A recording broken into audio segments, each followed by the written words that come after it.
Tuhan ingin memakai kita untuk menjadi juru bicaranya.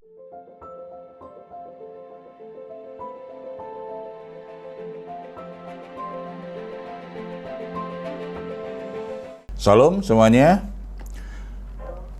Saudara-saudara yang dikasihi oleh Tuhan Yesus Kristus, kita hidup di masa di mana individualistis itu menjadi gaya hidup, di mana orang satu sama lain tidak saling peduli. Yang penting dia bisa menjalani dirinya sendiri, hidupnya sendiri dengan baik, kepentingannya sendiri bisa terakomodir dengan baik, lebih mengutamakan kepentingan-kepentingan sendiri dan cenderung kurang peduli dengan orang lain, dengan sesama.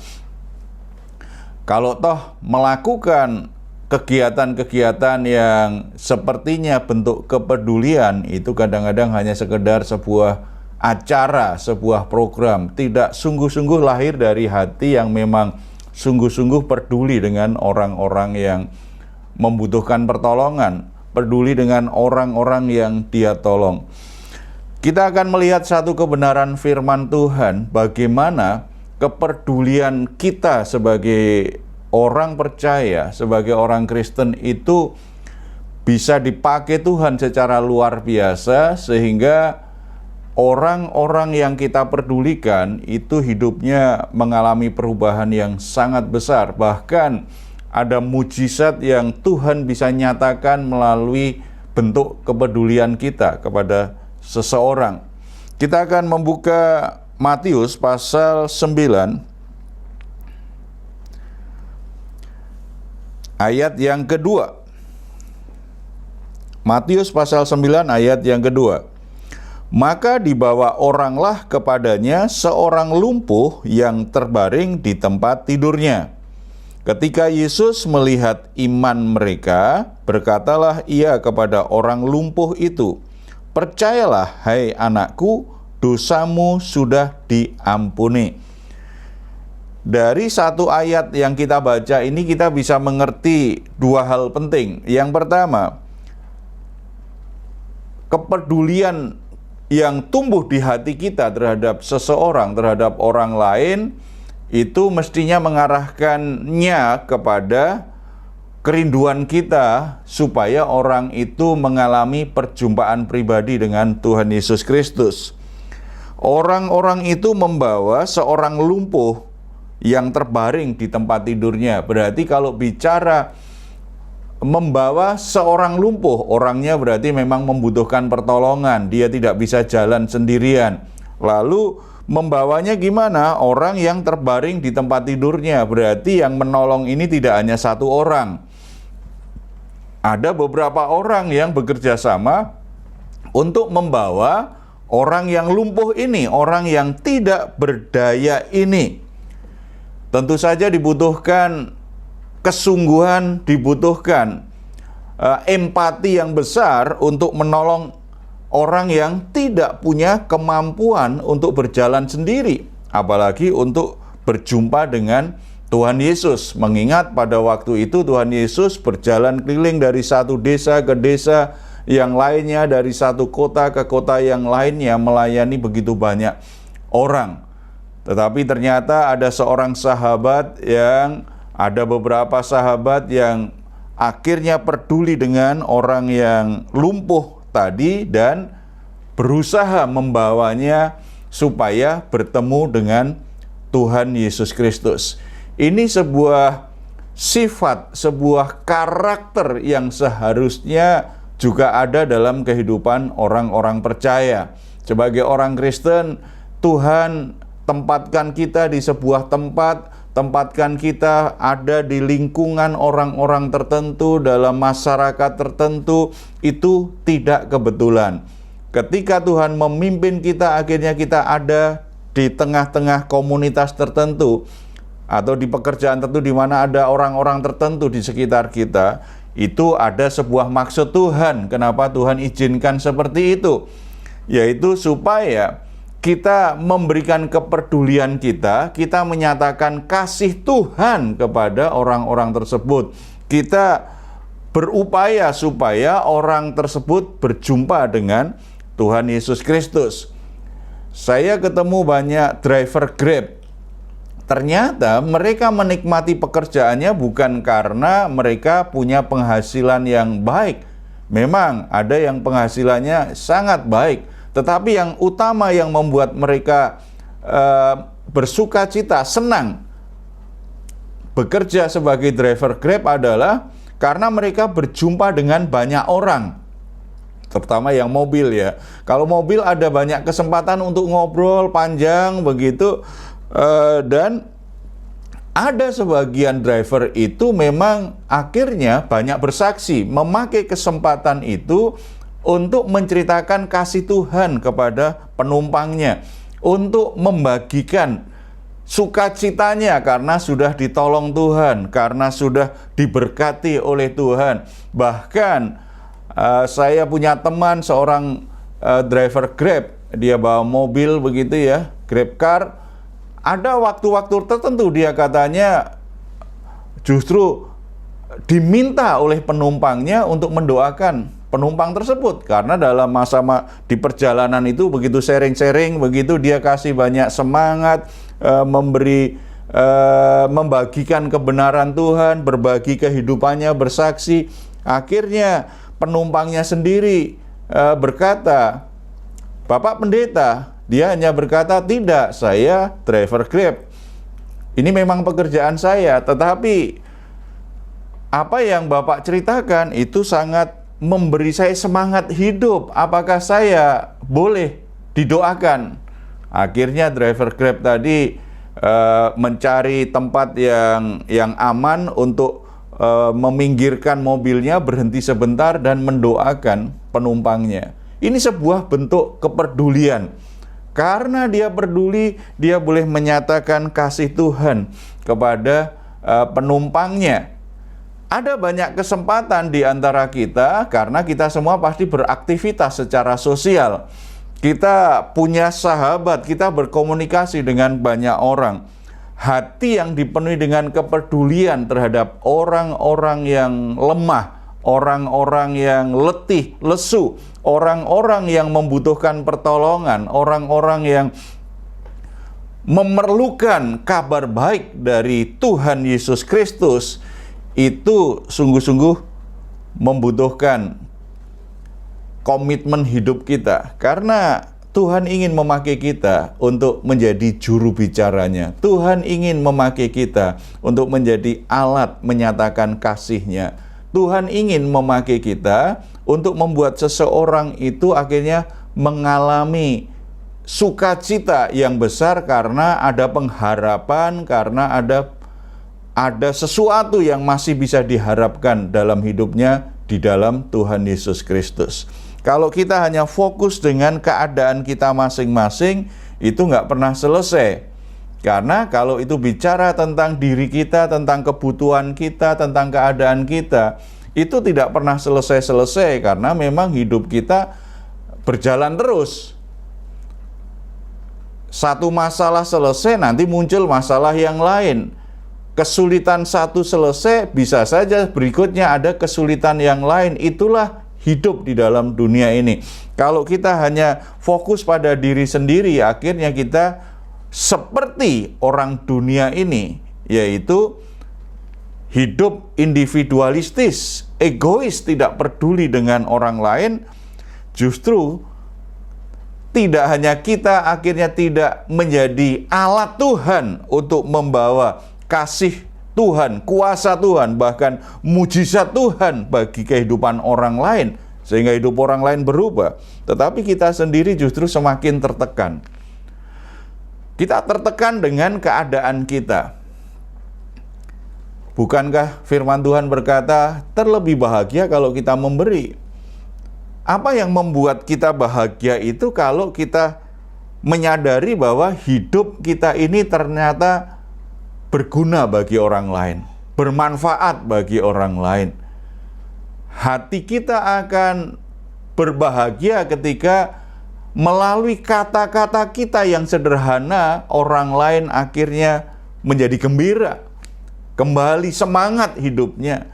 Melalui pertolongan kita walaupun sederhana, orang lain akhirnya bergembira. Itu kebahagiaan yang melampaui semua kebutuhan kita terpenuhi. Karena saya ketemu banyak orang yang secara keuangan berlimpah, tetapi tidak bahagia. Semua kebutuhannya bisa terpenuhi, tetapi tidak bahagia. Karena dia selalu merasa hidupnya kurang terus. Apalagi hubungannya dengan orang lain juga tidak baik. Rumah tangganya tidak baik, anak-anaknya juga tidak bisa dekat dengan dia. Dia punya semuanya, tetapi tidak punya keintiman dengan orang-orang terdekatnya dan tidak dekat dengan Tuhan. Yang terjadi di tengah kelimpahan kekayaannya, dia menjadi orang yang kesepian. Menjadi orang yang sepertinya tidak punya siapa-siapa. Jadi saudara-saudara, penting bagi kita mulai belajar. Mari kita belajar peduli dengan orang di sekitar kita.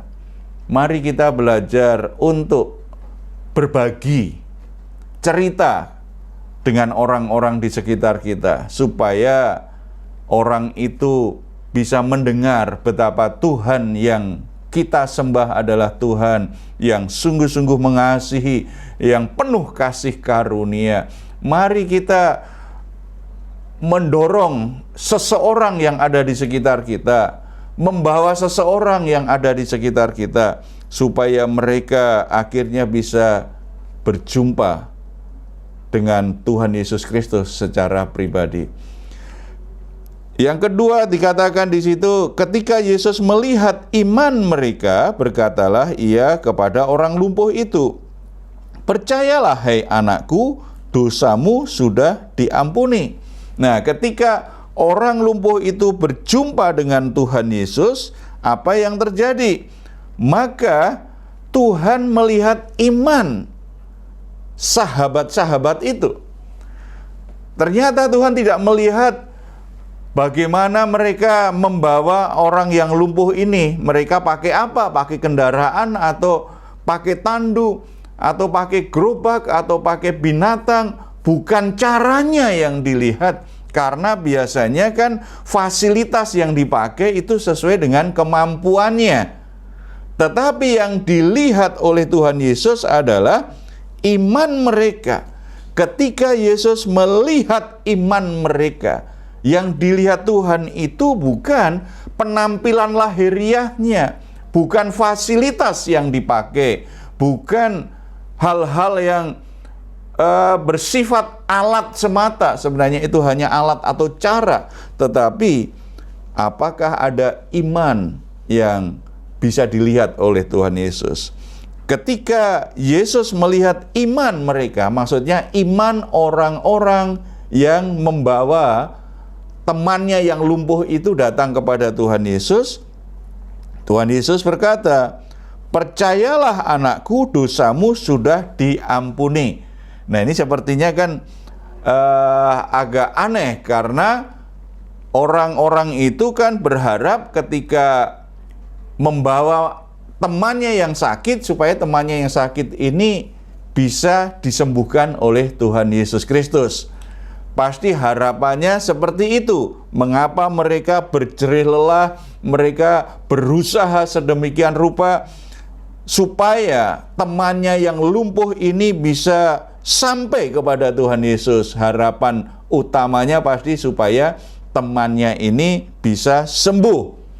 Tetapi ketika Tuhan Yesus melihat iman mereka, ternyata yang dikatakan bukan kesembuhan, tetapi tentang pengampunan dosa.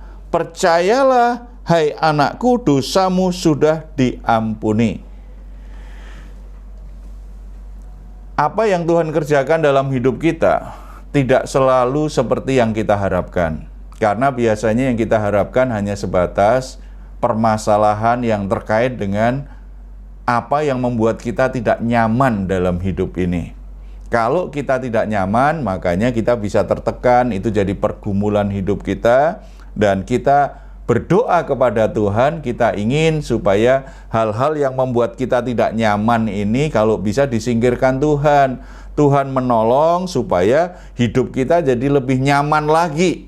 Seringkali sebagai manusia kita berharap seperti itu. Tidak selalu salah, karena memang Tuhan juga peduli dengan masalah-masalah materi, masalah kesehatan, masalah-masalah yang sifatnya jasmania. Tuhan juga sangat peduli, karena kita tahu bahwa tubuh kita ini bait roh Allah. Tubuh kita ini bisa dipakai oleh Tuhan untuk menyatakan kemuliaannya. Jadi kalau ada kebutuhan-kebutuhan jasmania, itu tidak salah ketika kita menaikkannya di hadapan Tuhan dan mohon supaya Tuhan menolong dan memberkati. Tetapi seringkali kita hanya fokus pada hal yang seperti itu, kita lupa bahwa ada hal-hal yang lebih penting daripada sekedar kebutuhan jasmania. Ini yang dilakukan oleh Tuhan Yesus. Yang paling dibutuhkan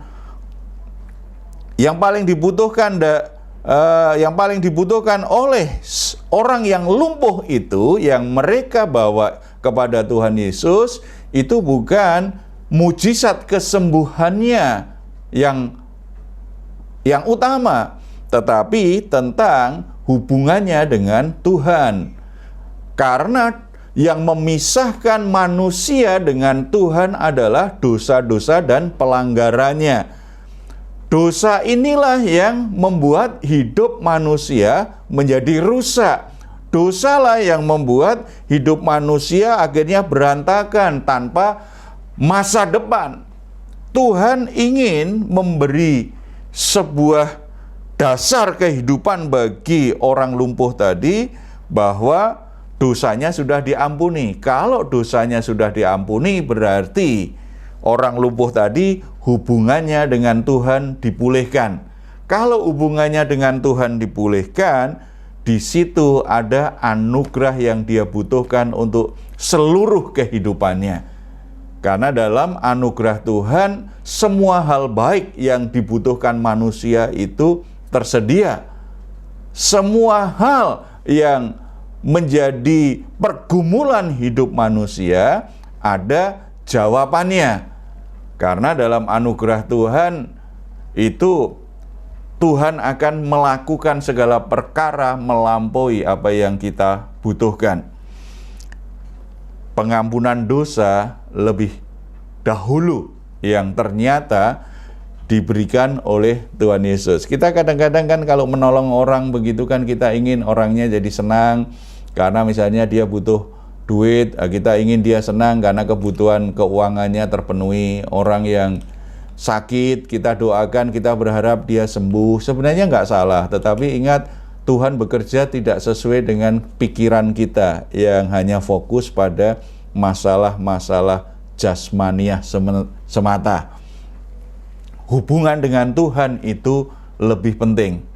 Hubungan dengan Tuhan itu harus yang paling mendasar. Walaupun kadang-kadang dalam pelayanan, kalau kita peduli, kita melayani orang, membuat orang bertobat itu kan lebih sulit dibandingkan orang gembira karena kita tolong. Itu pasti.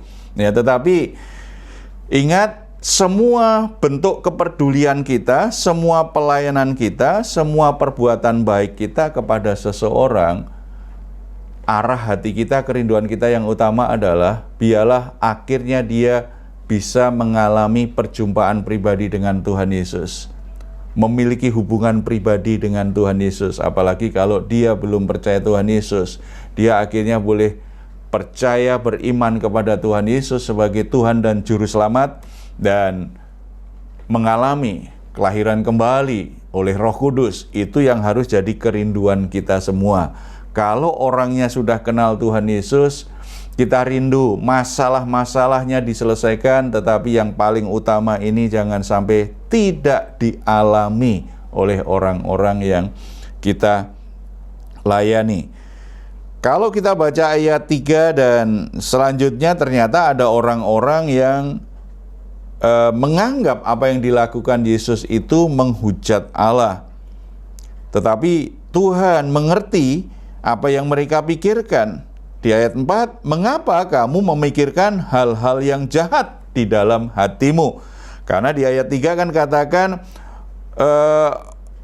beberapa orang ahli Taurat itu dalam hatinya berkata, ini Yesus sudah menghujat Tuhan ini karena memberi pengampunan.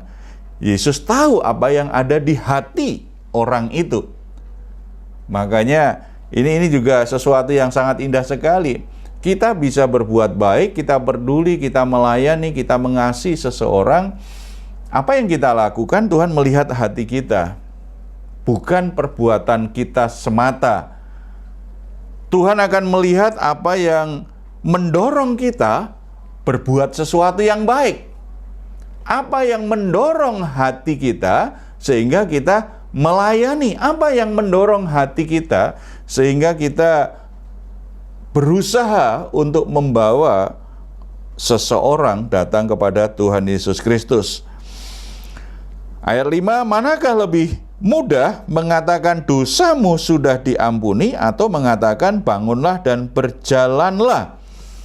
Yesus mempertanyakan ini, sebenarnya mana yang lebih mudah bagi Tuhan? Antara mengampuni dosa atau menyembuhkan orang sakit?